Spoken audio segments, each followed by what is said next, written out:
Hello, and welcome to Season 4 of the Let's Talk Wrestling podcast. As always, I'm your host, Kelby Bachman. Please give it up for the next guest on the show, Nick James. So Nick is from Kearney, Nebraska, and was a 4-time place winner for the Bearcats, which included a pair of state titles. Nick literally stayed put for college, attending the University of Nebraska-Kearney.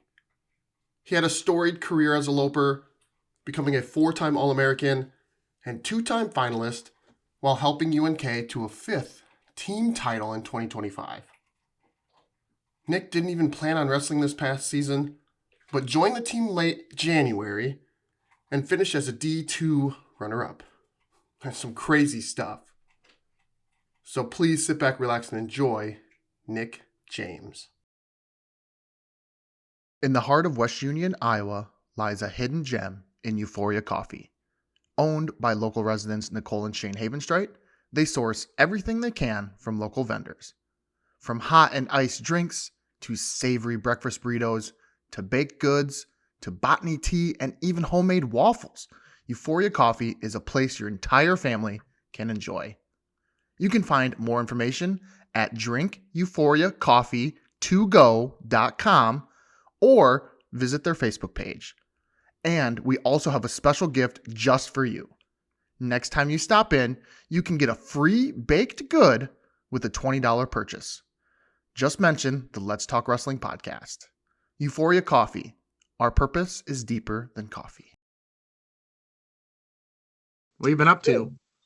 Since we got done with nationals, I've just been working a lot and kind of finishing out the semester here. So Yeah. So did you have to re-enroll?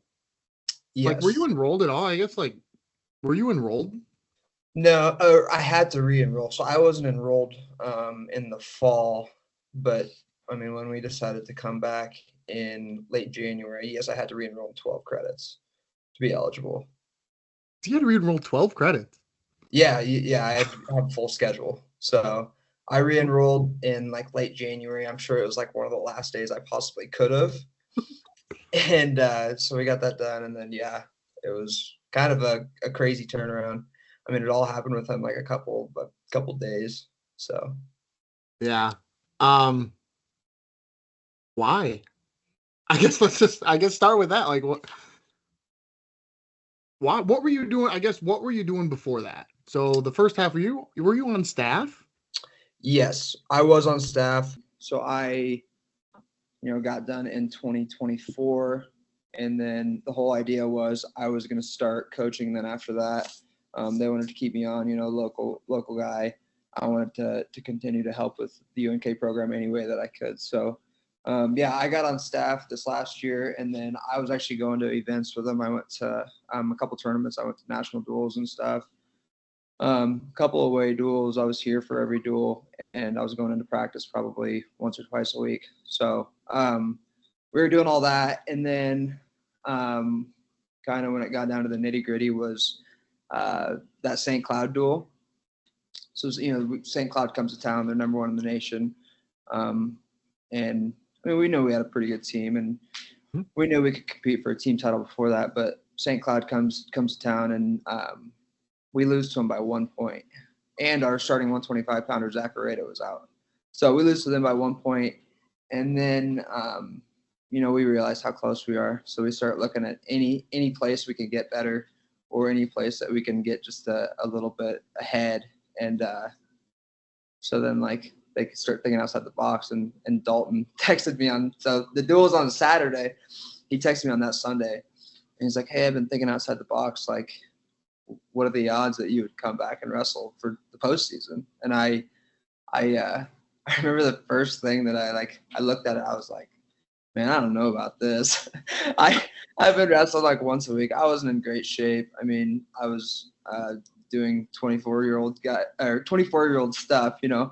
I was going to work every day. I'd maybe have a couple drinks on the weekend, and I was not in great shape. But he sent me that text, and I kind of thought about it for a while, and I said, well, I'll have a conversation with you about it. And then we did, and it was pretty hard to say no. So I was like, yeah, let's do it. Let's make it happen. And yeah, the rest was history. But Dang, how long did that conversation last? Like when by the time he texted you and then you went in and had that conversation, like I'm just like, what's going through your mind? Like I'm just imagining getting this text and going like, huh, yeah, okay. and that's exactly what my reaction was. That's exactly what my first reaction was. But the longer I sat and thought about it before I talked to him, I was like, I'm probably gonna do it. But when I walked away from it, I mean, after 2024, I was pretty content with my career, kind of just ready to be done and start working full time. But then I spent months just working, and I was like, there's not a lot of excitement after you get done with college sports. I was wrestling in practice every day for 4 or 5 years in college and going to tournaments. I mean, you're fighting dudes every day. That's what you get to do. And then I'm in construction, so I go to a blue collar trade, and it's just not as exciting. So doing that for months gave me a lot of perspective. And when this opportunity popped back up, I thought about like all my old buddies that I wrestled with that have told me so many times. They're like, "Gosh, I wish I had one more chance. I wish I could have done this or that." And I was like, yeah, I'd be stupid to not do it, not take advantage of it, especially on a national championship caliber team, So,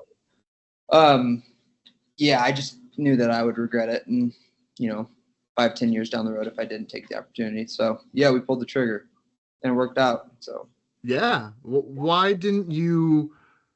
First off, like, who did you know you had? Like, did you only have half a year of eligibility, or like, how did you know that? I actually think I could have had the full year of eligibility. Really? Okay. Because it was that COVID year. And I think you can do like a half season. So I could have taken the first semester off any of those years, but you can't do 2 in a row, I don't think. And I never did a half season. Even the year before, I didn't wrestle the full first half of the year, but I wrestled a couple matches. So I knew it checked out in that way. But yeah, it was just that COVID year that I never used. And obviously you have to use it right away. You can't come back and use it later. So why didn't you go right away? I guess, like, were you I guess my question is, what made you not want to go back? Because you could have wrestled the whole year if you wanted. Why were you just done at the end of nationals last year? Because did you know you had it at that point? Yeah, I knew I could have came back. I don't know. I wrestled for 5 years in college. I mean, it was long and hard, and I mean, I took some beatings. Sometimes I had some injuries and stuff, and that's just a grind. That's a long time to wrestle. So I mean, that was part of it. I don't know. I kind of always had perspective. Like I knew wrestling wasn't everything for me in life. Like my family's got a company here in Kearney, a construction business. So that was part of it too. We were getting kind of more serious about that. So I wanted to take a bigger role in that. And I knew I couldn't do that if I wrestled the full year. There's just a couple different reasons. Most of it was I was just kind of ready to step away. I was content with my career, At that time, I was a 3-time All-American, and I had made the national finals. So I was like, I mean, not completely content, but I was good enough to step away from it, I was happy with what I'd done. So I was kind of just ready to be done and kind of start coaching. So. Yeah. What credits? I'm curious what credits you took. What'd you enroll in when you decided to go back? They're mostly like coaching classes. Okay. Yeah. I mean, I had a 4-year degree like a year and a half ago, and then I was kidding. Yeah, so then I kind of like bounced around with some different classes. I actually started like a full undergraduate again, like a second undergraduate. No kidding. So then I could kind of just do whatever I wanted at that point, Yeah. So, yeah. It was quite the deal.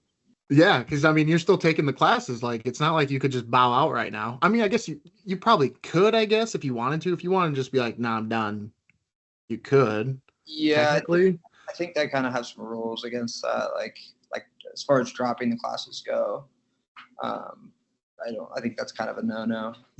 I think they pull Gotcha. scholarships and stuff if you drop classes before. I don't know. Yeah. Gotcha.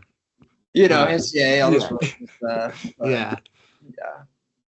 Dang. So, I mean, what was the conversation like with who was starting at 149? What was that Brady Collins. Yeah, what was that conversation like with Brady? I mean, that did that play a role? That had to be a little somewhat difficult, I would think. Yeah, it was definitely difficult. Brady's a second-year guy. Even last year, we wrestled together a lot in practice. He's a good practice partner of mine, and part of the reason that I wanted to come back and coach was because of mostly like our 141-pounder Joey Arola, who's an All-American this year, and then Brady. They were both kind of guys that had came up underneath me as I had been the older guy, and they had come into college. So both of those guys played a big part on why I even wanted to come back and coach, making that an even harder conversation. But Brady's he's a talented wrestler. He's from Colorado, a couple-time state champ, and I got all the faith in the world that he's going to do well and good things the next couple of years. He's just kind of young and maybe lacked a little bit of experience this year, But no, it was a very hard conversation to have. It was just a crappy situation, but at the end of the day, we got to put the best team on the mat that we possibly can. And it's nothing personal. Obviously, Brady's a good kid, and I want to do everything I can to make him successful in the next couple of years. But it's you just got to put the best team on the mat at the end of the day. Best team you possibly can.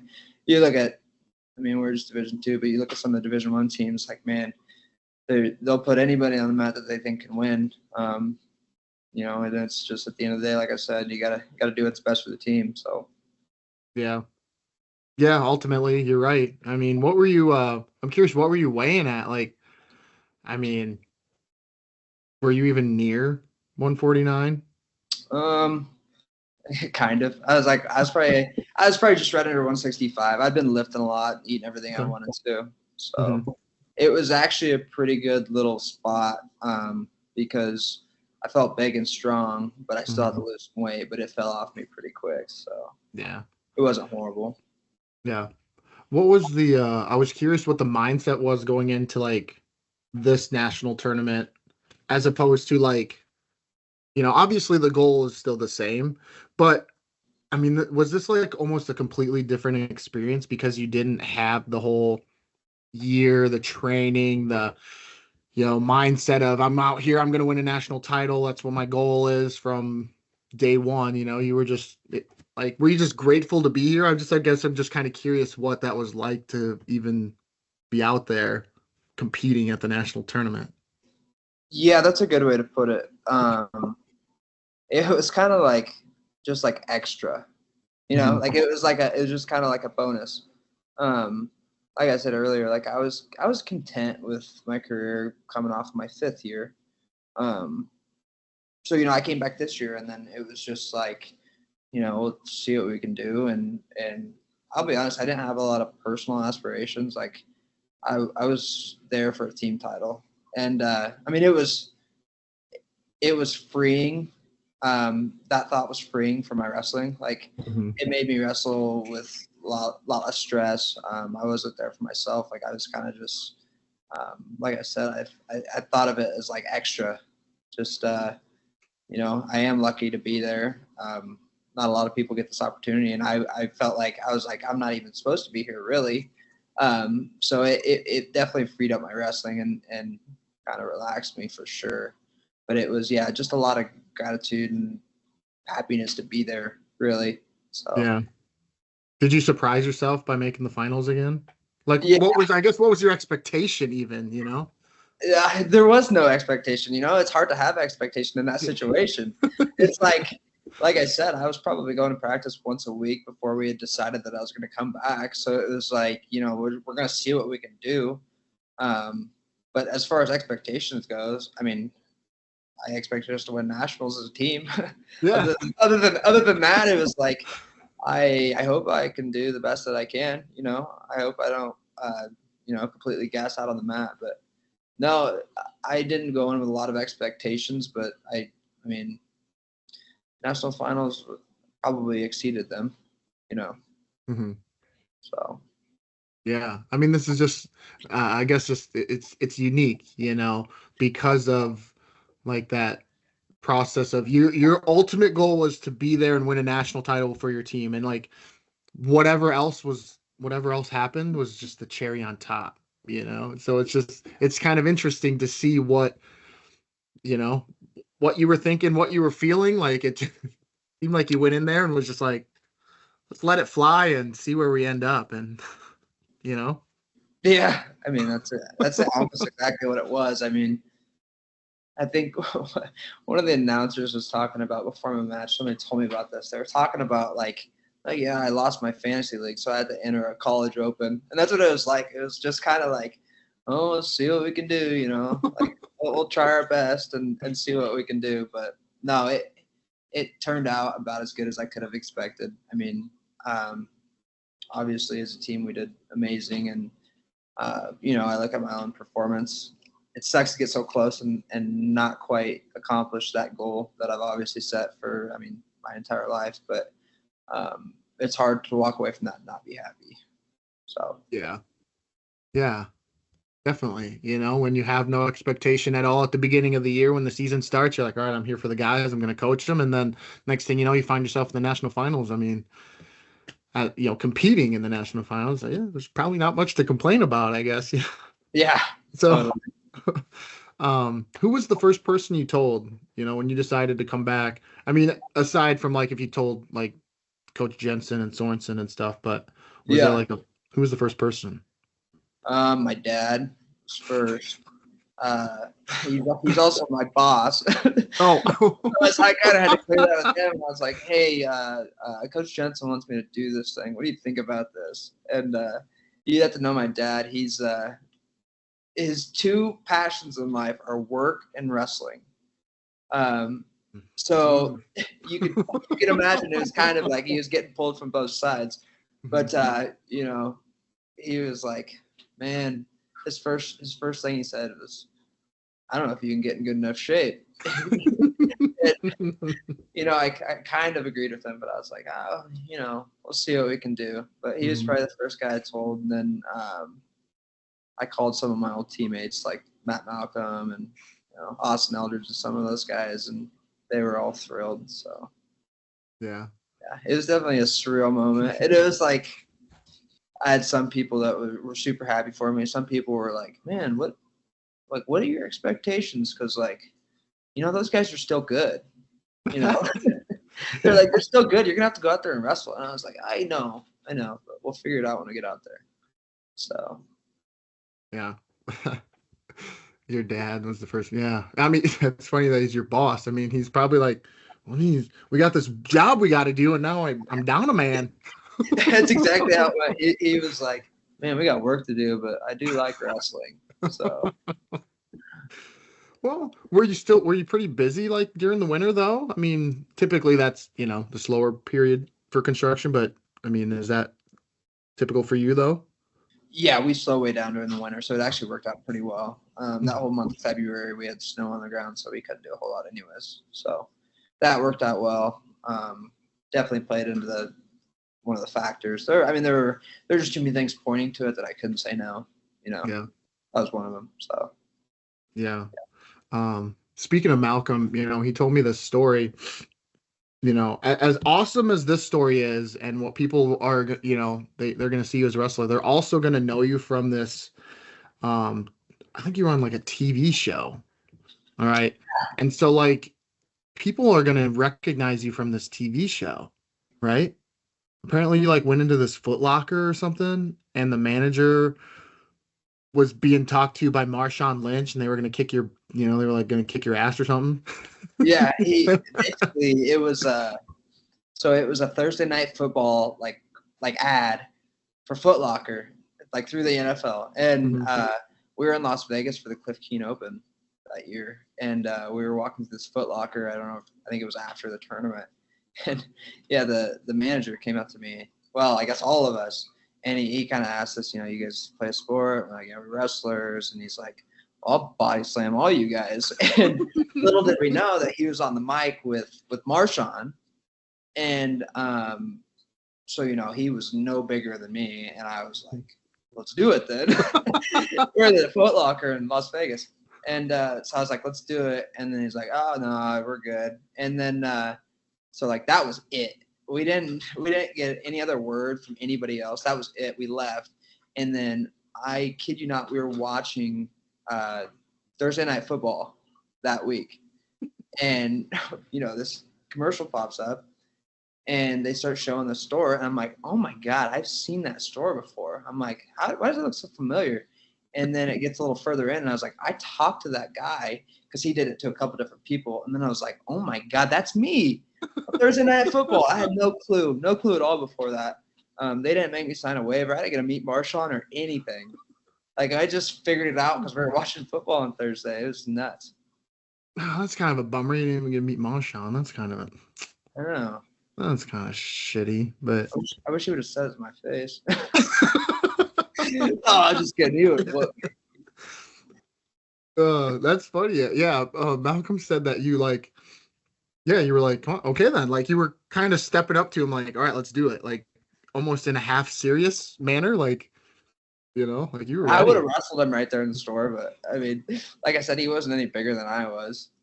But yeah, it was quite the deal. That was like my 5 minutes of fame for sure. Yeah. So did anyone else like recognize you and like say that they saw you in this commercial? Oh yeah, it was a big deal. It got shared all over Facebook and stuff, and it was a pretty big deal at the time. So, yeah, everybody was sending it to me. They're like, "Is this you?" Yeah. So, did you get anything from Foot Locker that day, or? I don't think so. No, I think we walked out after that, and then I like turned to the other guys, and I was like, "Did you hear what that guy was saying to me?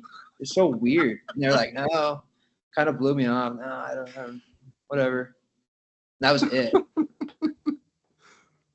Wow. So it was pretty crazy, yeah. Yeah, that's funny.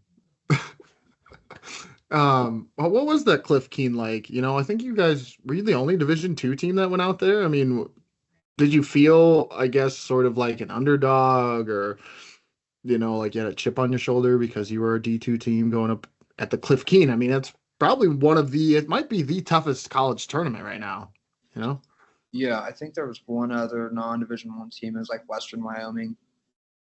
Oh, okay. As far as the wrestling went, like we'd compete some of those matches. We would I think most of us won at least one or two matches. I think I beat a Hofstra kid, maybe a Citadel kid. But yeah, there was a little bit of chip on our shoulder. We didn't go those last couple of years. I wish I could go back and wrestle when I was in my last couple of years, because I think I personally, I don't want to speak for everybody else, but individually, I think I gave probably everybody a little bit too much respect, especially in my younger years. I looked at it differently. I probably wrestled a singlet more than I wrestled a person. So I would like to go back and wrestle those when I was, a junior and senior. But as far as a chip on my shoulder, I think maybe a little bit, but I think there definitely could have been more of one. I remember wrestling. I think I wrestled Dylan D'Amelio, took him down twice, and then kind of just wrestled like a wiener the rest of the time. Mm-hmm. Just guys that I felt like I couldn't beat, but looking back, like I should have wrestled them harder. Yeah. So. Yeah.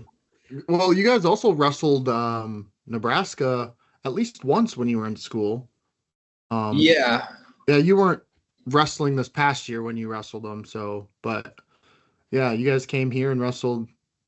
Gosh, I think was it North Dakota? No, it was you guys, Nebraska, and I thought there was another team. I thought it was a try. Right? Yeah. This year it was Augustana for sure. Yeah. But a few years ago, I remember you guys wrestled here too. Maybe it was just you two. Yeah, when the 1 year I wrestled Nebraska, it's just us in Nebraska. Okay. Yeah, because I think Malcolm wrestled that year and won. Yeah, I don't remember that year. I remember 1 year I wrestled Isaiah White, I think. But I don't remember that I think year. your heavyweight won too. He won this year. We won a couple matches this year. Yeah. But yeah, that was a fun experience. Right. Yeah, I was gonna ask you about that. I mean, you probably grew up a Husker fan, I'm assuming, and so to wrestle in Lincoln in the Devaney Center, sure Yeah. you're wearing maybe not the colors of Huskers, but still, Right. No, I grew up watching Jordan Burroughs. I remember as a kid going to Devaney and watching Jordan Burroughs wrestle. So I definitely did grow up a Husker fan. When I got to college, it was a little bit different, I guess, just because I mean I was a UNK guy through and through. Yeah. But no, it was a cool experience. It's always cool when you get to go wrestle a top 10 team in Division I. Yeah. Nothing exposes your weaknesses like that, and I mean anything that you need to work on is going to be brought to light pretty quick. So it was always a cool experience to wrestle those guys and kind of see where we were at. And I mean, it's a bigger stage than what we're used to, I guess, especially at home. So it was always a cool experience to go do stuff like that. Yeah. Was the like mindset any different? When you were going and wrestling at like the Cliff Keen or when you wrestled Nebraska versus like, when you did wrestle like Augustana or St. Cloud, I mean, and the goal is obviously still the same, right? To win, Yeah, it's definitely, I mean, the goal doesn't change, but I think that your mindset probably shifts just a little bit more to like, I mean, when we're wrestling a Division II foe like Augustana or somebody like that, like I always feel like we're supposed to win. Mm-hmm. If it's a Division I team like Nebraska, I mean, you're looking at the top 10 Division I teams every year. We're not supposed to win. So then, I mean, you just look at it differently. Like, well, if I'm not supposed to win, I got nothing to lose. Mm-hmm. So that's definitely more of a freeing feeling. And you shouldn't really be as nervous about that sort of stuff. But yeah, I always felt a little bit more free when I wrestled teams like that, I guess. And I also, when I wrestled Nebraska, I still think it was like my sophomore year, so I was probably still kind of a little bit of a wiener. But Mm-hmm. Yeah, I wish I could go back and wrestle those when I was like a junior, senior, fifth, sixth year. But yeah. What made that change, or what when did you start to realize like, hey, I'm wrestling the singlet, not the guy. I need to like change my mindset. Did something click, or did someone say something to you, one of the coaches, or did you just start to get more confident? Like what kind of flipped that switch? yeah, I kind of did just get more confident, I guess. I think it changed probably my second to last year, maybe. I mean, I had a realization that I felt like I was wrestling so much better in practice than I did in competition. So I had to do kind of a deep dive on that and kind of go soul searching a little bit and realize why that was. And I honestly, at the end of the day, I think I cared too much. I cared too much to lose instead of just kind of going out there and doing what I quite literally am trained to do. Mm-hmm. And I realized that, yeah, like I said, probably one of the last couple of years of college, and I mean, it definitely made a huge change in my wrestling. I think I stayed way more relaxed. I think I started wrestling at a much higher level, and I didn't tense up as much. As kind of just like free flowing, and I mean, I made my wrestling go to quite a bit higher level, in my opinion. So Yeah, that was kind of a big jump in my career. yeah. Are you I guess to you as like a person and growing up, are you from Kearney originally? Yes, I was born in Kearney. Okay. Was there any chance that you were going to go somewhere else other than UNK? Just because, like, you grew up in the same town, now you're going to go to college, like, that can get a little, a little redundant, little blasé. It's the same same thing, different, you know? Like, did you ever try or look at maybe going somewhere else just to get something new? Yeah, I went on some visits, and I mean, I was communicating with some other coaches and stuff too. Um, but at the end of the day, I mean, Coach Jensen and Coach Sorensen have been coaching me since I was probably, I don't know, 6th grade maybe. Mm-hmm. So I already had a pretty good relationship built with them. And then some other things fell through with those other programs. I tore my ACL when I was junior, the week after state. That kind of had a bit to do with it too, because some of those other coaches kind of just dropped me. So then, I mean, as soon as I saw that, it was kind of obvious. The stars kind of aligned, and being from Kearney and wrestling for Kearney High, pretty much all my coaches were UNK alumni. So it was almost like a little bit of a legacy thing. Mm-hmm. All those guys went there, and I mean, I looked up to all them a lot, and I mean, it just made too much sense not to. Yeah. I didn't really have any desire. I remember going on my visit to UNK, and I had already gone on a couple other visits, but going on to my visit at UNK, halfway through the visit, like I told my mom, I was like, I don't even need to go anywhere else. Like this feels totally right. And I mean, yeah, I committed as a junior, so I didn't even wait till my senior year to make a decision. Yeah. But, Did you tell your parents, like, all right, I'm going to limit you to 2 visits a week, right? Now I'm in college now, all right? You can't just keep coming around. You can't just come around here now, okay? yeah, Did you have to set a line? You know? we had plenty good boundaries, I guess. They live kind of out of town, so I mean, it's 10 or 15 minutes to get to their place, and they had plenty good boundaries. It wasn't like a lot of things changed for me when I got to college. It wasn't like I was just living the same life that I was in high school. Yeah. I was living on campus or close to campus, and I mean, my life was kind of wrestling at that point, and it was just completely changed. It was completely different. I've had a lot of people ask me that. They say, "Why didn't you ever leave or do something different?" And Mm-hmm. I mean, wrestling was my life at that time at that point in my life. So I couldn't pass up the best Division II team in the nation in my backyard. Mm-hmm. So it was a pretty easy choice, and I obviously don't regret it a bit. So Yeah.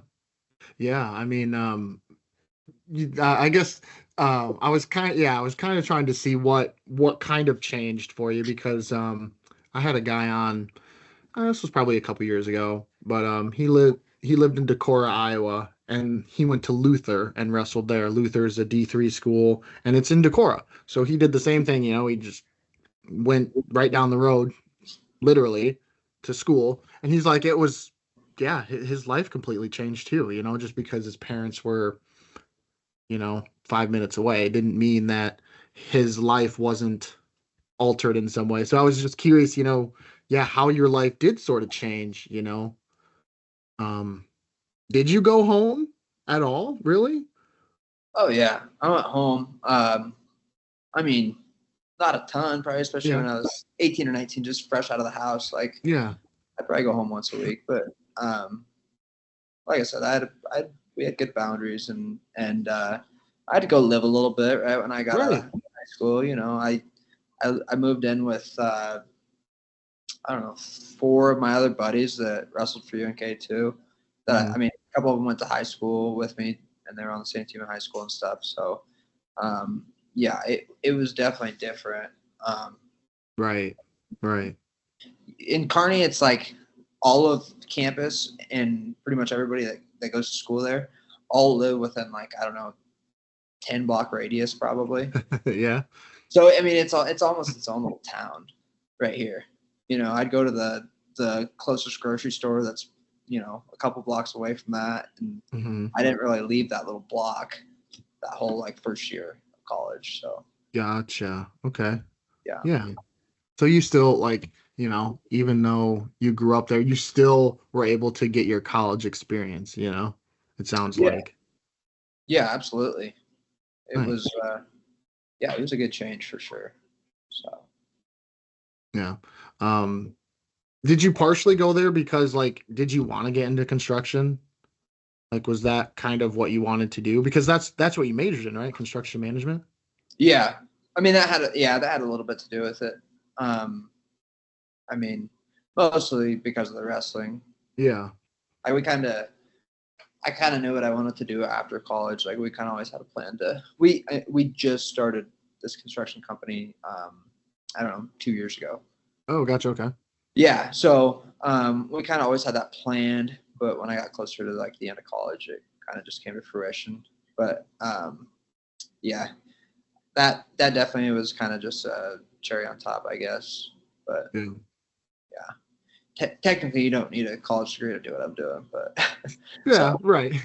yeah, But was it interesting like going and doing some of those construction management classes? Like I'm not sure what the course work was like, but was it still interesting and do you feel better equipped now, I guess, than you did 4 years ago or 5 years ago to be in construction? yeah. I mean, somewhat. The best part about it was, I mean, they're pretty good about getting you around people in the industry, like kind of nearby.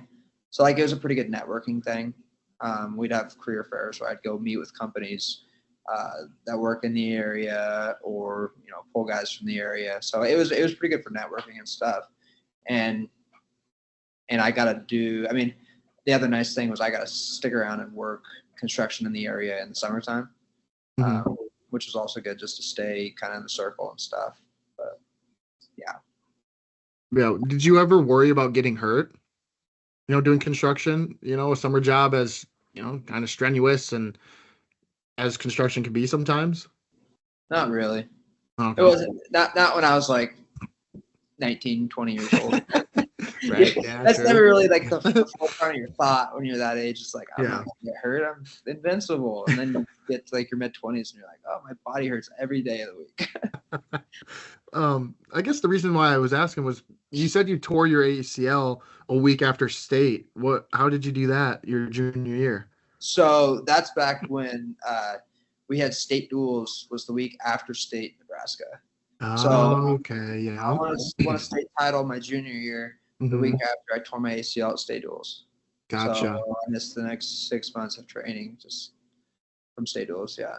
So that was a pretty crappy time for sure. So Yeah. I mean, when did it happen at state duels? Were you like in the first round or second round? I think it was the second round. Uh-huh. Yeah. So it was. I mean, it was an automatic 6 months. I was out recovering, and I mean, that's kind of the time when you make pretty big leaps, especially in high school. It's like your off-season training and your competitions and stuff. But I guess it all worked out. Yeah. Yeah. Yeah. I guess. Were you pretty devastated? I like, not that I like to ask, but when people go through an injury, I like to pick their brain a little bit about, you know, what they felt because like you said, we think we're invincible, nothing's gonna happen to us. And then something happens like that, that's like, oh my gosh, I'm not invincible. I can get hurt. And I am hurt. So were you like devastated? Did it affect you at all? Was the PT difficult? Like kind of all that encompassing stuff. Yeah, I remember at first I thought it was a huge deal. Um, there might have been some tears shed back in those days, but I think as I went along, it. I mean, I felt pretty good. I had I had good trainers and good physical therapists, and they kept reassuring me that like my knee would be better when I was done with physical therapy than it was before, and they were right.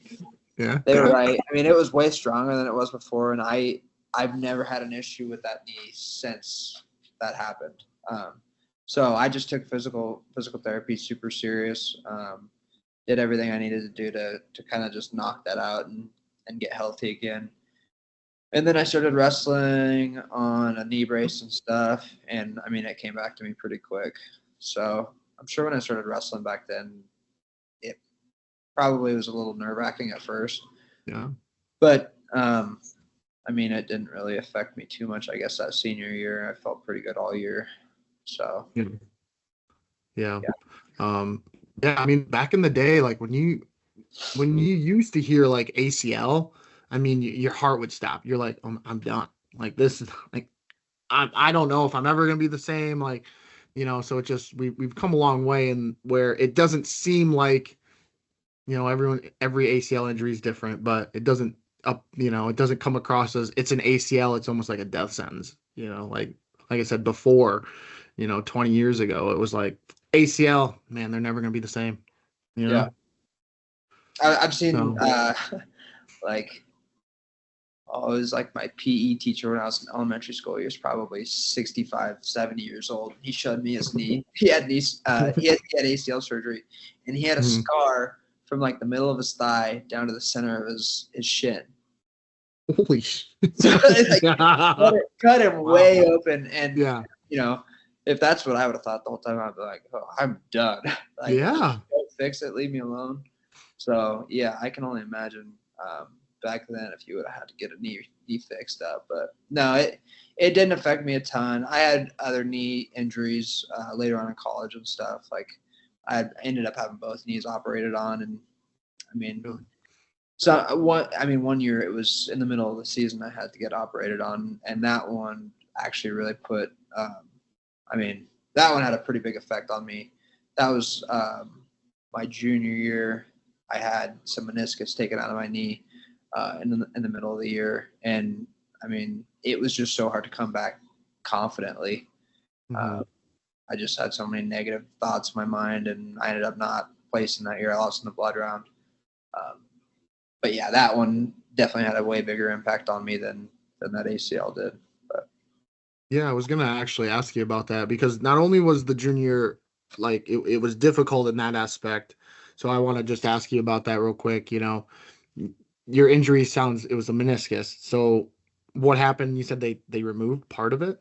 yeah, they cut out like 20% of it, I think it was. Really? Yeah, and I think it was mid-January maybe, so it was like a rush to get back. Yeah. Yeah. So I would have had just over, I think I had 6 weeks maybe before regionals.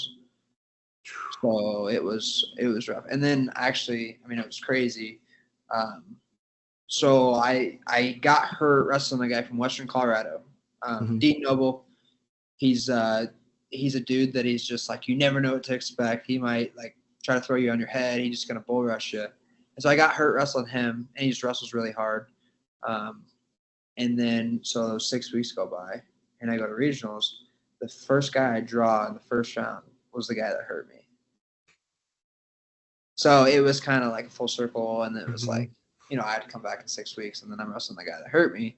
I ended up losing the match. Came back and got third and qualified, but it was just, a lot of things didn't go right for me that year. So.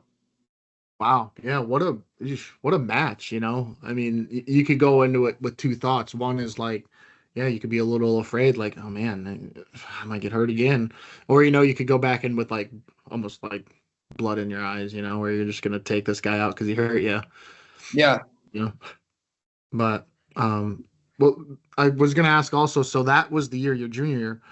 The D2 has sort of an unusual way to bracket, where you like fell into like a pigtail. Is that what do they call it, a pigtail? So that's essentially what it was. Yep. Yeah, so I fell into a pigtail. So basically, which is wild because weren't you? I thought you were ranked or seeded or something. It's just like somehow you ended up in a pigtail. I actually don't think I did get seeded that year because I lost to that kid at regionals. I mean, I had a good year before that, and then I lost him at regionals, and then they didn't seed me, so I ended up at a pigtail. And I mean, you win, you're on the front. If you lose, you're on the back. If you lose, you have to win another one. Then you're on the back. Right. Yeah. It's crazy. Pigtails are a horrible place to be. I hated it a ton. But I ended up in that pigtail. And I lost my first round. won my second, and then I was drawn into the back, and then I made it to the Bloods, and then lost in the Bloods. So, yeah, it was a pretty devastating year, but Yeah. we And battled like through it. what makes it interesting is like you basically had to wrestle twice. So you lost and then won. And then you got into the bracket, like because it's a 16-man bracket.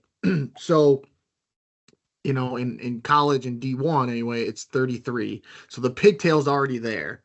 So, but when they look at yours, it's 16, like yours are like up top and it's just like funky. So you like basically had to wrestle twice even to get on the backside. It's just Yeah, different. it sucks. Yeah. It sucks being in a pigtail. Yeah. Yeah, I mean, because you're looking at technically it's an 18-man bracket, but Yeah. you funnel it down to that few of guys, even in Division II, like all those guys are good. You're not going to draw the 33rd seed first round and, just go tech him.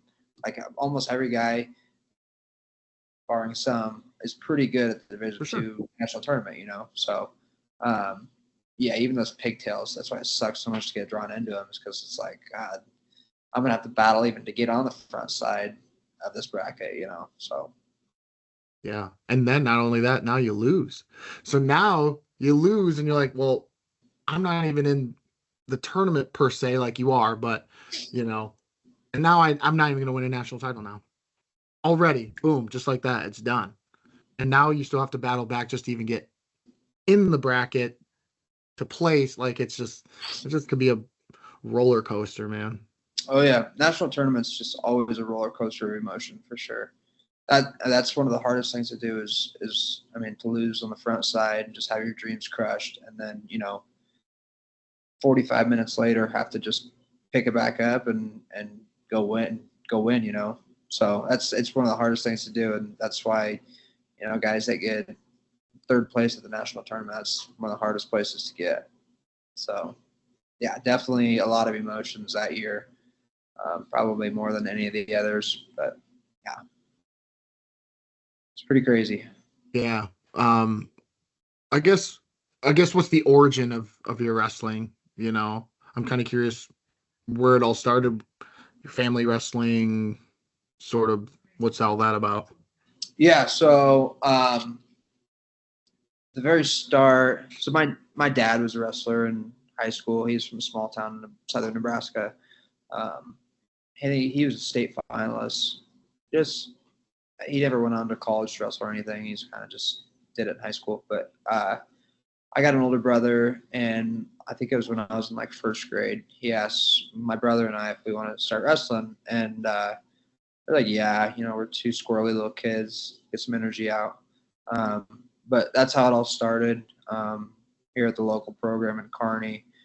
And then, my dad, he would always take us to like these small town tournaments. We never got serious about it. Mm-hmm. We wrestled maybe 10 to 15 matches a year. And that kind of lasted until I was probably in middle school. Then we started taking it just a little bit more serious, and we started going to national tournaments and stuff. And we started traveling a little bit more. And then when I got close to high school, some of the high school coaches kind of took a couple of us under their wing, and we would go to some more serious tournaments and stuff. And then we got into Kearney High, and we were blessed with some amazing coaches and a pretty full coaching staff. So it all kind of took off from there. But no, we didn't get serious about wrestling until probably middle school. When I started going on, middle school teams and stuff, and kind of finding my feet in wrestling. But before that, I wasn't doing a lot. It was kind of just a hobby, I guess. So. Yeah. Did you have to log a lot of like windshield time, I guess, to get to bigger tournaments, to challenge yourself a little bit? Kearney is, kind of not in the middle of Nebraska. I know you were like right off of I-80, but like, there's not a lot of other big towns in your area, So Yeah. like Omaha is what, 2.5 away or something, or 2 hours, like, like Grand Island's 2 hours away or hour and a half, whatever. Like it's travel for you to get to these bigger places to get better competition, you know? Yeah. Yeah, I definitely remember a lot of trips feeling like crap, cutting a bunch of weight, making it to big wrestling tournaments. But we actually we're pretty lucky in Kearney. We at the college put on quite a few events here. And those were always pretty good competition for Nebraska, you know. And when I was middle school, especially, I didn't go a ton of places and feel like I needed to be exposed to a lot. I was more state focused. Like my goal was to win a state title at the time, and I'd go to state here in Nebraska, and I'd go to some other, medium sized tournaments. We'd travel to some bigger tournaments like in Kansas and Iowa and stuff, but we didn't get crazy. We weren't going to Gotcha. crazy tournaments. We kind of still stayed pretty local, but I guess I didn't really, even when I got, I want to say serious in like middle school, high school. It wasn't probably until my middle years of high school that I actually got serious and started going to like, junior duels in Fargo and stuff. Gotcha. Okay. Yeah. Did you do like the sports circuit? I guess I've been calling it like baseball. Did you try basketball, football, cross country? Did you all like soccer, all that stuff? Yeah, that was another part of it. I was pretty big into football, and even did like track and stuff back in those days. So I had a ton of other friends on other sports teams that I'd like to stay up with too. And I thought I was pretty serious about football, and then I never I never got taller than like 5'8", so it just didn't really work out, Yeah. So, I think I was like a middle linebacker to running back, and then it was, you get to high school and the guys get a little bit bigger, and then you don't. So it's like, oh, maybe I should just stick with wrestling then. So yeah. When did wrestling at the next level start to be like your focus or an idea that you're like, yeah, I think this is what I want to do at the next level? You mean like, at the next level in high school? Yeah, probably? Yeah. When did you when did you start to realize like I want to wrestle in college? That actually took longer for me to realize, but like I realized that I wanted to be a wrestler and more serious at wrestling probably in my first or second year of high school. Kind of when I realized that I could actually compete with like the better guys in the state, I guess. And yeah, I took third as a freshman in Nebraska, and then after that year, it kind of took off, and I was like, okay, like I can actually compete with everybody and compete for a state title. And then I actually cut a bunch of weight my sophomore year. I think I was making 132 still, and yeah, I made 132 my first 2 years of high school, and my second year it was just like really hard for me to make, and I was doing it, week after week all year long. And I remember not even wanting to wrestle in college my sophomore year. Yeah. I was vocal about it. I told Coach Torman, I was like, I'm not wrestling in college. I hate this. I'm going to put my 4 years in high school and be done. And then after that, he never really made me cut much weight after that. So then I got happy. And it's probably my junior year after I won a state title. That's more when I wanted to wrestle in college, and I started getting looks from coaches from a couple of different schools. So the whole recruiting process definitely made me want to go more. And it was hard. It was hard to even say that I didn't want to wrestle in college to Jensen and Sorensen with a straight face. They've been coaching me for so many years. It's like, all right, I'll go wrestle for you. Gosh, so you wrestled 132 as a freshman and a sophomore. Yep. How much weight were you cutting? I'm curious, when you got to college, because you wrestled 141. That's only 9 pounds, up. Like, was there a lot of fluctuation there when you cut weight in college? So, it was different too. Like when I was a sophomore in high school, I had absolutely no clue what I was doing cutting weight. True. Yeah. And I was probably cutting from just under 150, I would bet, in high school. And then, when I got to college, I got a lot better at managing my weight, and we had a lot of good resources at the school that kind of helped us figure out the right way to do it. So 141 actually got it was uncomfortable at the start of the year, but it got pretty easy for me later in the year every year. So, I mean, don't get me wrong, I was still cutting a lot of weight. I was probably starting out the year, I don't know, just under 160. But, I mean, it came off pretty easy, and I got kind of in a comfortable spot, I guess. So, it wasn't that bad. I was just not, like I said, I just was not smart about it at all in high school. I just didn't know what I was doing. So. Yeah. I mean, I don't think any of us really know No. high school what we're doing. Trying to cut weight. Was there a particular food item or drink item, that like no matter what, I cannot get rid of this out of my diet? Like, I don't care. I will lose whatever else, but I'm always gonna have, like, let's say it's Mountain Dew, or something. Was there, or did you have something like? Is it okay? I couldn't do that because like I had to be either super disciplined or not. Oh, okay. If I let myself kind of cut like a little bit, like if I got a little cheat, and like I would want more, Yeah. But my self-control, it's either discipline or my self-control just goes like out the window, So yeah. I remember like, you're sucked down and all you want is something to drink. And you're like, all right, I'm going to take a little tiny sip out of this, but I can't drink more than that. And then it's just like the bottom of the bottle. You drink as much as you can. Like that's how I would describe it. Mm-hmm. So no, I had to be super disciplined about it. Even through college, like I had to be kind of, right on the mark for sure. Yeah. So. Well, good for you that you recognize that, that can be tough to realize that's your mentality, Yeah. Gee. Was there, how about this then? Was there something that, like, when you got done competing and you're like, all right, it's the off season, this is my first meal I'm going to have. Did you have like that kind of mindset where like, gosh, second the season's done, I'm going to go to Olive Garden, or I'm going to go to Cunningham's and get a cheeseburger or something? I don't remember anything specifically, but I always had a list, like a note in my phone with like a list of things that I either wanted to go out and eat or I wanted my mom to make. Like every year I had like, it was probably like 20 items long every year. And I don't remember getting to any of them because like I'd probably spend a week like indulging in who knows what. Mm-hmm. And then I'd be like, all this stuff looks like crap. It's all just like straight sugar and junk. And I'd look at it later on and I'd be like, what was I thinking? Like, that sounds disgusting. Yeah, that's funny. Yeah, after you kind of scratch that itch, and you're full and happy, you're like, all right, I'm good. I don't need any of that other stuff. Yeah, that's how I remember going every single year. But.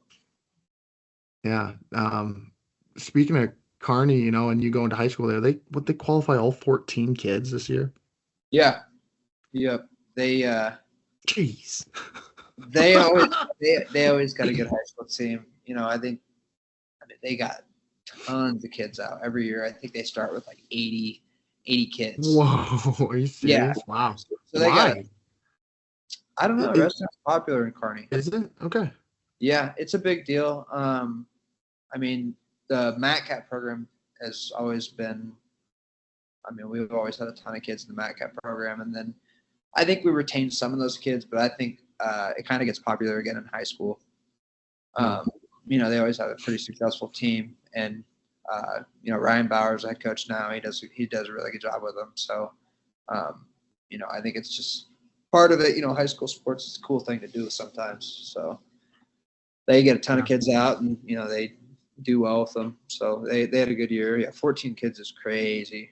That's a good year for sure. So. 80 kids on a team is crazy. Did you have to cut it down into like practices? Like, did you have that many kids when you were on the team? Yeah, we had a ton.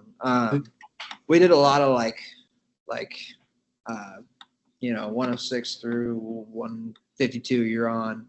160 and up, you're off. Stuff like that, or like groups of 3, one guy's out, 2 guys are wrestling. We had to do a lot of stuff like that where you either got one guy sitting out doing jumping jacks, or you got a group out resting or something. So yeah, we had to split it up, and I think they got 3 full mats in that wrestling room. So it's a big wrestling room. But, Okay. yeah, there was always a ton of kids. Scary you're going to get hurt, you know. Right. I was Yeah. going to roll over you or something. But we always made it work, I guess. So, yeah. So did you have did you have just a varsity and a JV, or did you have kind of like a layered system where like did you have a freshman team? You know? Yeah, there were like 3 or 4 JVs. Like it was deep. Really? Yeah, we'd have wrestle-offs, and I mean they'd be. I don't remember if they're 8-man brackets or what, but Seriously. yeah, it was serious. So Was it a big deal that you were a varsity wrestler as a freshman? Like, is that normal at a place like Kearney? at the time, it wasn't really normal. No, I came up with Philip Mooney, who went to Cornell to wrestle. Yes. He was a 3-timer, so him and I were kind of like best buds back then, and we both made varsity as freshmen, and it was kind of a big deal at the time. I remember, because like like you said, like not a lot of freshmen were starters as freshmen. So yeah. Yeah, Moomy. I remember watching him wrestle. Did he wrestle Teskey He wrestled Teskey, and then at the Council Bluffs Classic? Teskey wrestled Thompson in the finals. And Right, that was right. a big deal at the time, yeah. Right, because like he some controversy in that match, if I remember There's right. some controversy, yeah. So he was wrestling, I think he was wrestling Teskey. He was wrestling one of them, either one. But yes, that was the whole thing, was like they were on a collision course, they were both undefeated, and they were going to meet, and it was like inevitable. And all of a sudden, here comes Philip Mooney from Kearney, and I can't remember exactly what happened, but yeah, there was a little controversy at the end or whatever, and I think Teskey ended up, or whoever, Thompson ended up pulling it out. But that was the first time I remember seeing Philip Mooney wrestle, and I was like, oh boy, Yeah. pay attention to this guy. He was, I mean, even then, that was like the super match, and it was supposed to be a crazy big match with Thompson and Teskey. And Mhm. I mean, we were ready to go. We are like, don't count Moomy out. Yeah. We think he can definitely knock one of these guys off. And because he was solid at the time. And yeah, I just remember there being some maybe questionable back points or something. I don't know. Right. Everybody wanted to see the Teskey Thompson match, probably even the refs, so. Yeah. And being from, maybe Thompson, maybe he had heard of Moomy because he's from Underwood, and that's just right across the border. But I mean, I would say the general population in Iowa probably had no idea who this Kearney kid was. That's who they thought, and they're like, whatever, Yeah. So you guys probably, like you said, you probably had that little bit. Did you, did you have that little chip on your shoulder just even wrestling Iowa teams, being from Nebraska, wrestling a team from Iowa, where you like, we got to show these boys how to wrestle or how we do things in Nebraska? I don't think we really looked at it like that. Yeah. That one year we went in there, and I mean, we were a top 50 team in the nation. Wow, really? Yeah, we had a really good team, and I think it was Lincoln East was also a top 50 team in the nation. So no kidding. We both rolled in there, and we were pretty confident because we obviously had a really solid team, top to bottom. But no, I don't think we ever looked at it state to state. But we knew we could compete with all those guys. Moomy, I think he was at least a one-time champ. He might have won it a couple times. I made the finals twice, never won it. So we knew we could compete with them. But I mean, that was always a crazy good tournament. Yeah. That, and we went down to the Rocky Welton invite down in Garden City, Kansas. That was always really good when we were down there. I remember watching I think Wyatt Hendrickson wrestled down there one year. Some guys like that, like guys when I was in high school. It was like, these dudes are legit, Yeah. I'm just a kid from Nebraska. Like, these guys are good. I guess, when did you start to think that and realize that you were pretty legit, because obviously you are, and you are like both, was there a point where you were like, yeah, put some respect on my name, basically? No, not really. I mean, it was always just kind of a process for me of like when I got to high school, it was like, let's see if I can compete with these guys. And I'm like, okay, I can compete with these guys. Let's see who I can beat. And even in college, I remember it was the same way. Like, I didn't come into college thinking I was going to set the world on fire. Obviously, I had aspirations to be a national champion. I think everybody should if you're going to go wrestle in college.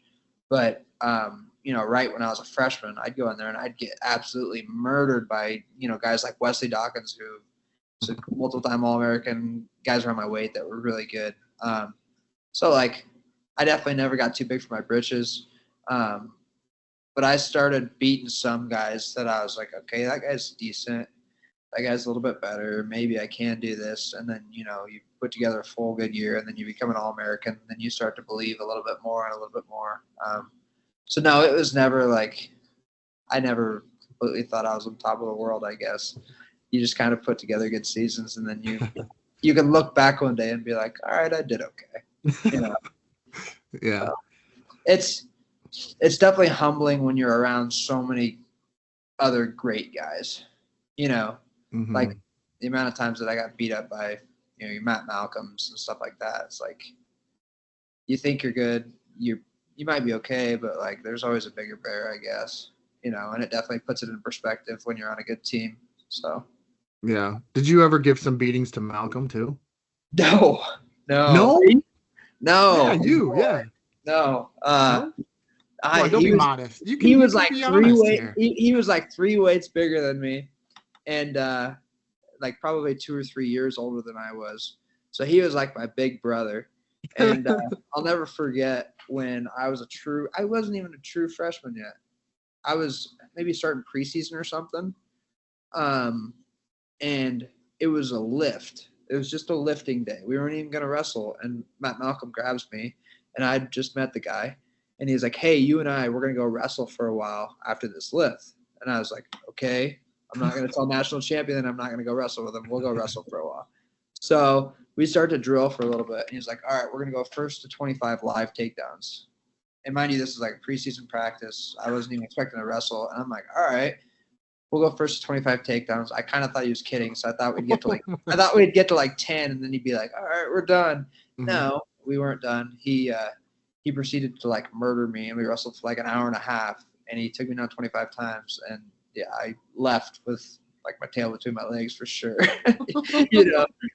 So that was my welcome into college. But no, Malcolm was a great dude for me to have around. He taught me a lot. Did you ever ask him why he did that?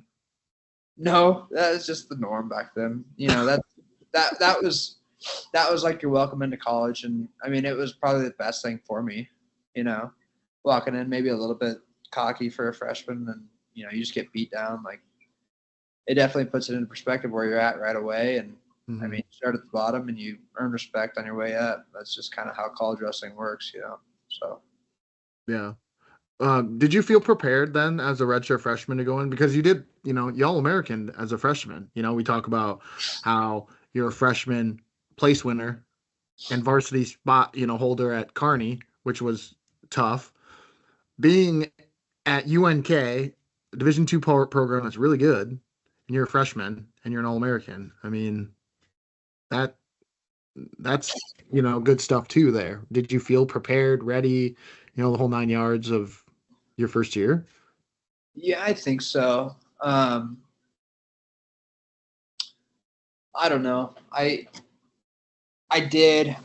Like I said, I had a lot of good guys around me, and we had a really good team that year too. We were also trying to win a national title. We lost by 1.5 points that year to St. Cloud State. So there was definitely a lot of team aspect to that too. And I think you always wrestle better, as a team trying to win a title. But I had a lot of really good guys around me that lifted me up. And maybe I wasn't probably the most confident going into that tournament. But, I just wrestled really, really hard and kind of tried to do the best I could. And it just so happened that I was on the podium that year. So I don't know if I really was aware of what could happen or what my expectation was at the time. But I do remember when it was all said and done, I was a little bit surprised, but also just kind of proud of where I was after that first year. I walked in as a redshirt freshman and got on the podium. So I was happy with that. And it was kind of just a stepping stone to where I thought I could have gone, so. Yeah. Yeah. I mean, when you look back at your career as a whole, you know, are you pretty proud of what you accomplished? Obviously, like there's probably still some pain from falling a little bit short and maybe not accomplishing everything that you wanted to. But I mean, is there still, a big sense of pride for what Nick James did accomplish throughout his wrestling career? Thus far, I should say, because obviously there sounds like there's a coaching aspect Yeah, that's going to come, but competing yeah, wise. yeah. I would say so. Definitely proud, and I kind of try to remind some of the younger guys this too. Is like I'm not necessarily proud of any accolades or anything like that, or any finishes I had at tournaments. Like I learned a lot about myself throughout college, and you know, just some of the stuff we went through in practice, and some of the things I had to figure out on my own. Like that's kind of what made college wrestling important for me.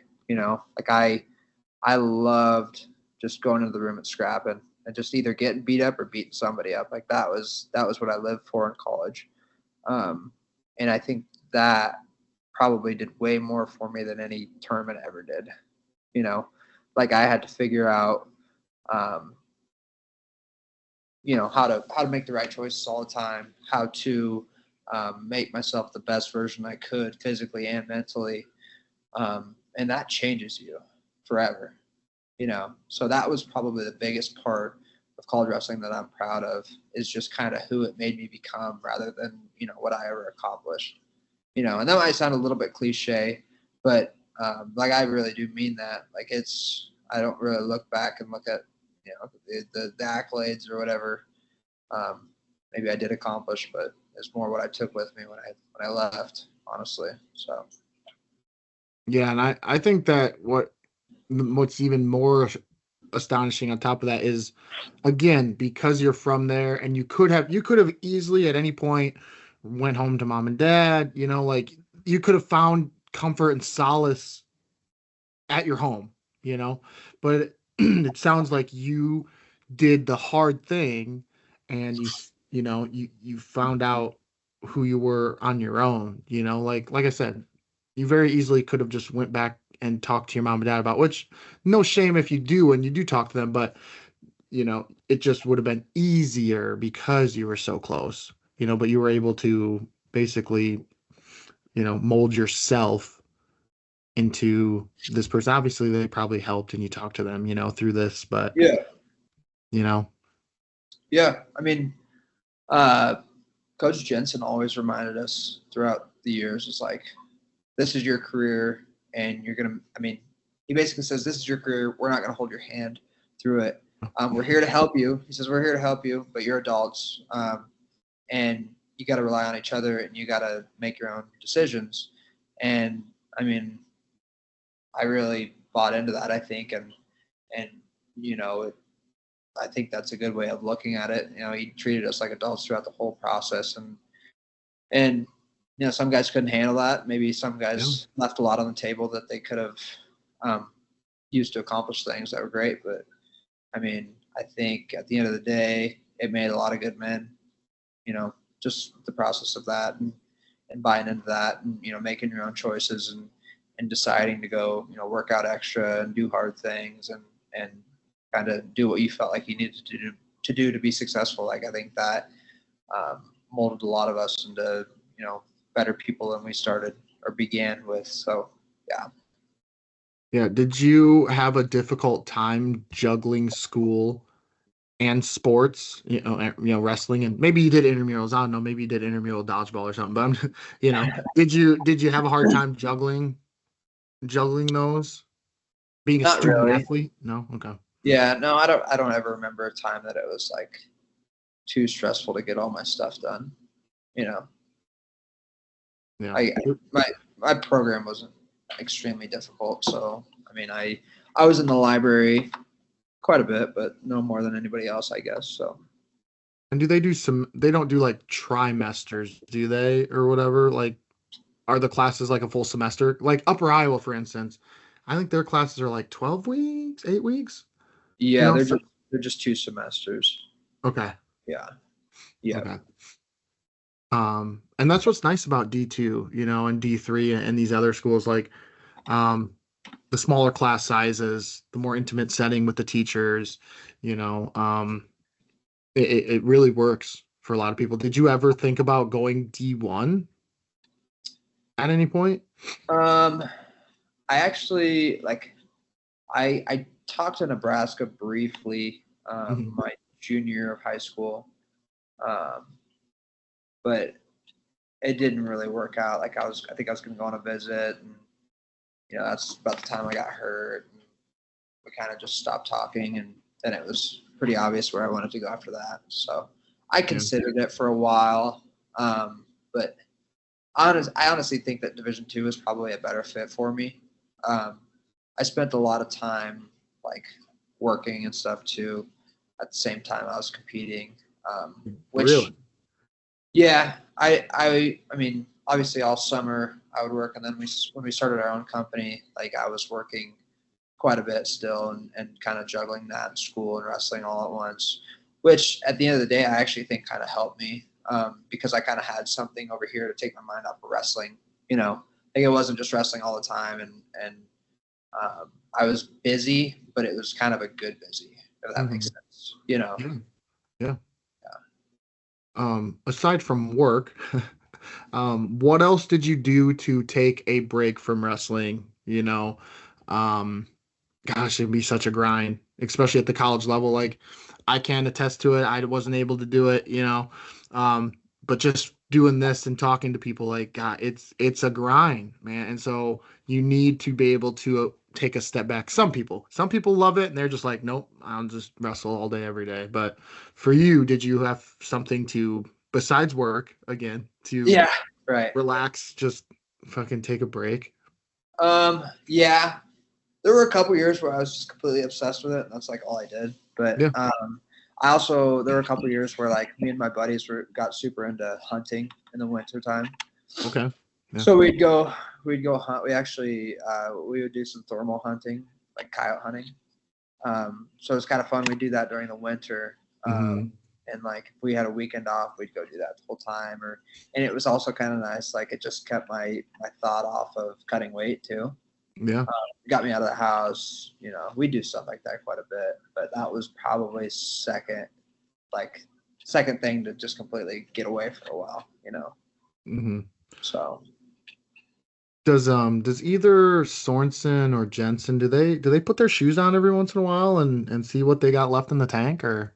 yeah, yeah. All Sorensen right. is still actually this is my biggest flex still is Jensen claims that I retired him. So Really? that's the badge on my chest. I'm gonna carry that with me forever. He said that at the banquet when I was a senior. He said he doesn't really wrestle anymore. He gives me the credit for retiring him. So Sorensen, he still gets after it. He's still a beast. But Yeah, yeah, he looks like it. yeah, he can be a scary dude sometimes for sure. So Really? A scary dude? Huh. He, really? yeah, I mean, he's scary to wrestle sometimes for sure. Yeah. If Why is that? he wanted to turn it on still, like he could, at least for me, he could really tear me up probably. So Yeah. But yeah, Jensen's, he's out of gas, you think? he's the tricky guy. He's got a big bag of tricks still, but no, he'll get you Oh, okay. if you're not careful. Yeah, he's definitely the trickster though. He'll Mm-hmm. do the lefty headlock or something if you're not careful. Because So he has to. That's why. He has to, because he can't do the things he used to. He knows that he can't take you down like he used to. If he was your age or, 10 years ago. Now he I has to be think a little slicker. He has to do those things. yeah, they're definitely old man tricks. I think if he really wanted to, he probably could still do his old stuff, but you know, it's easier just to lefty headlock and throw guys and stuff for sure. So Yeah. Is there something that you developed in college like that? Like, because at least for us or for me, like in high school, we did focus more solely on like the takedowns, the single leg high crotch. But in college, some people develop a nice little toss or a throw or a lat drop. Did you ever develop anything like that? Yeah, I actually had something kind of coming into college. I was big on like double overs, and I'd step to the side and kind of, you know, hook the leg and stuff.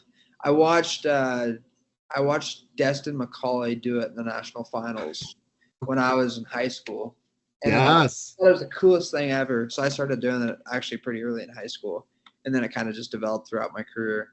But that was my little trick. It's like I would let guy get single leg, and then I'd pop down, go double overs, and try to throw you. He hit that to win a national title, didn't he? Yep. Yep. The year he won it, he did that. I Yes. think it was in the last period. I think I don't remember if he Yeah. got the ball or not, but he No, he did it. I don't think so, but you're right. I'm pretty sure he did that in the last 15 seconds to win it. Yeah, stuck with me ever since then. I thought that was the coolest thing ever. Yeah. He's a cool dude. I had him Yeah. on. He was one of the first big ones that I was like really I mean, I'm excited for everyone I have on, but because when we were growing up, I'm 33, and so he was a little bit older, or yeah, he was around my age. Gosh, he was like a myth almost. I mean, he was the real freaking deal, man. And so when we saw Destin, we were like, oh my gosh, he was supposed to be. Not saying that he didn't accomplish some big things, but I mean, he was a 5-timer in Minnesota. He was this close to being a 6-timer. I mean, yeah. He was a So dude for sure. yeah. He actually spent some time coaching us. So when he was at UNK, we were in high school, Mhm. maybe even middle school. I can't remember, but he was one of our coaches Oh, no back kidding. then. Yeah, so I mean, I learned a bunch from that guy too. He was just a book of knowledge when it came to wrestling.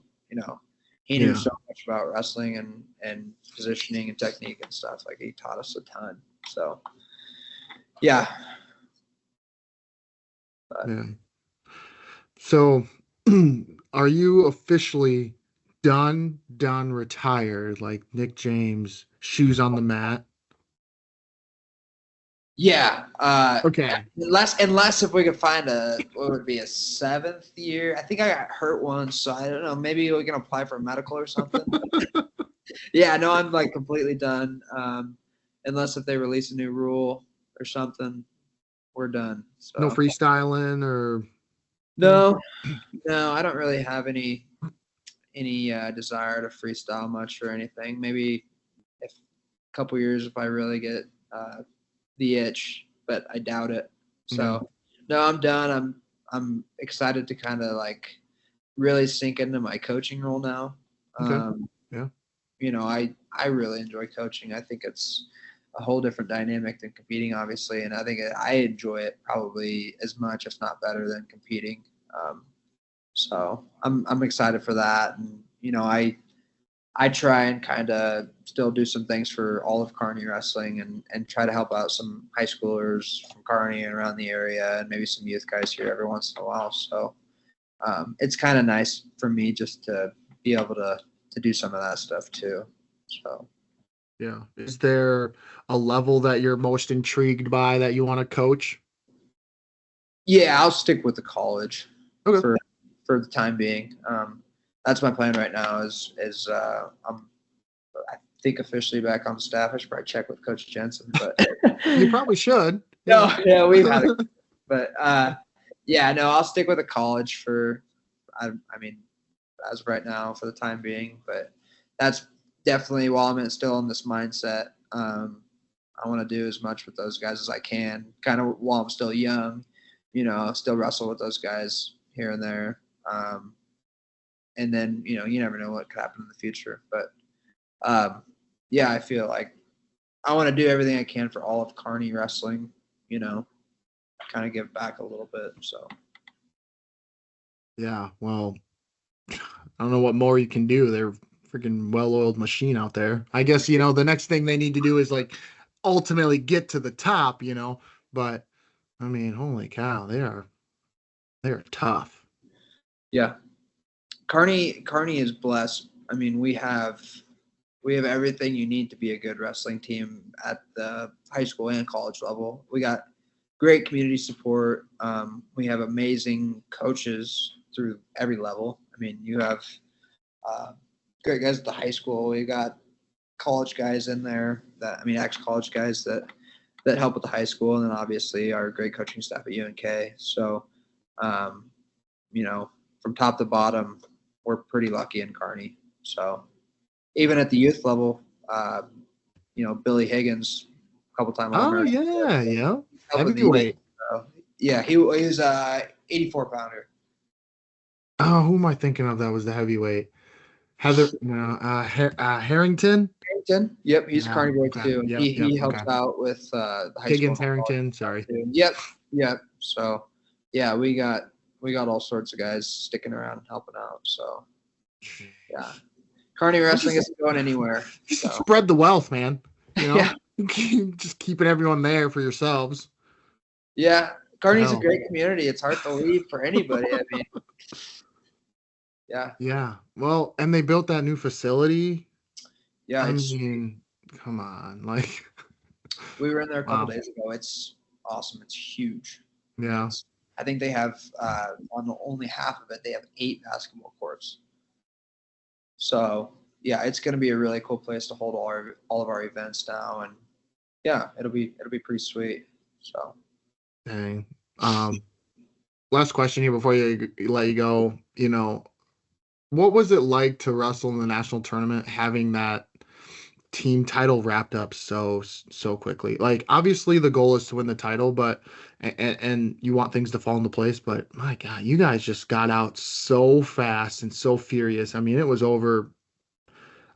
I mean, you never want to count your chickens before they hatch, but I mean, geez, that thing was over before the first day was over, essentially. I mean, you guys were out in front by like 30 points, just like that, Yeah, that's the right way to do it. We were after the first day, we took a look at it as a whole, and yeah, you can't be complacent at all. We were in a really good spot, but the conversations were like, we can't let our foot off the gas. Tomorrow's, a different day. We just got to keep doing the same thing. And I mean, we did. We had a great first round that second day too. So yeah, it was awesome. It's a sweet feeling when things start falling right. Those pieces start falling into place. It's pretty sweet. We've had it go the other way too. So it's a really good feeling, and I was fortunate enough to experience it twice with 2022 and 2025. Yeah, you bet, right there. Heck yeah. So yeah, it was awesome. From top to bottom, we had a really good effort from everybody, and a lot of those guys come back, so it's pretty exciting. Yeah, except for you. Apparently, we'll see. I don't know. Yeah, we don't know yet. Be back in a collar. Gosh, yeah, what a way to end it. Like you set out to achieve that goal, and for the longest time, like I think it was 2013 was the prior time. I think 2022, and then before that was 2013. I think, you were always right there. And then to get over the hump and then to duplicate it a couple years later. I mean, must have been just a fucking sweet feeling, Yeah, I don't know how else to put it. It was pretty sweet. 2022, I mean, it was incredible. We had a great team in 21, and that's the year we lost by 1.5 points. And so that was like devastating. It was pretty devastating, but I mean, we didn't put it in our hands. We didn't have anybody in the finals. I mean, so it was kind of a crappy year, but I think we sat down after that, and it was a conversation of like, all right, like, let's get everybody back. Let's do it again. And so we had a ton of experience, and that year was really, really cool. I mean, like you said, we hadn't won it since 2013. So that had been the conversation since I got to college. It was like, we're going to win a national title. It's going to be super sweet. And yeah, that's like the only thing we could think about, talk about. So when it finally happened, it was kind of just like such an aha moment. And I mean, it's hard to describe really. And we got back to town, and it was just such a celebration. So yeah, then you go to a couple years later, I mean, and it was a different team. We didn't have as much experience as we did that year in 2022, but it was kind of just a bunch of guys that liked to scrap, which was awesome in a different way, you know? Yeah. So yeah, it was also a sweet year this year. And I was super fortunate to be involved with it for sure. So, Yeah. Yeah, the last thing I'll say to you here is, I don't know if you know this, so I'm going to let you know about it. But Malcolm, when he texted me, he was like, I think it would be cool if you could, maybe you might want to talk to this guy named Nick James, Obviously I know who you were, but he said, he's like, I don't know if he knows this, but he is literally my best friend in the world. And I'm so proud of him for stepping up. He said, I feel for him, because this was right after D2. So he was like, I feel for him, but I'm so proud for him for stepping up. So I just thought I'd share that with you, that he thinks that highly. I don't know if he's ever said that to you, but, I just think that's cool, that there's, so just wanted to pass that along, I guess. Definitely. Yeah. Matt's one of my best friends. I was in his wedding, and yeah. Oh, really? We're tight. Yeah. He moved away from me, but yeah, we still stay close, and he's one of my best buds for sure. Thanks again for listening to this episode of the Let's Talk Wrestling podcast. Special thanks to my guest, Nick James, for taking the time to sit down and chat with me. Cover art created and designed by Kristen Gill. Please feel free to rate, comment, and subscribe to the podcast. And you can also check me out on Twitter, Instagram, and my Facebook page to hear more of my content. And don't forget to check out my website at letstalkwrestlingpodcast.my.canva.site. And as always, be sure to tune in to hear the next guest of the Let's Talk Wrestling podcast. Take care. We'll see you next time.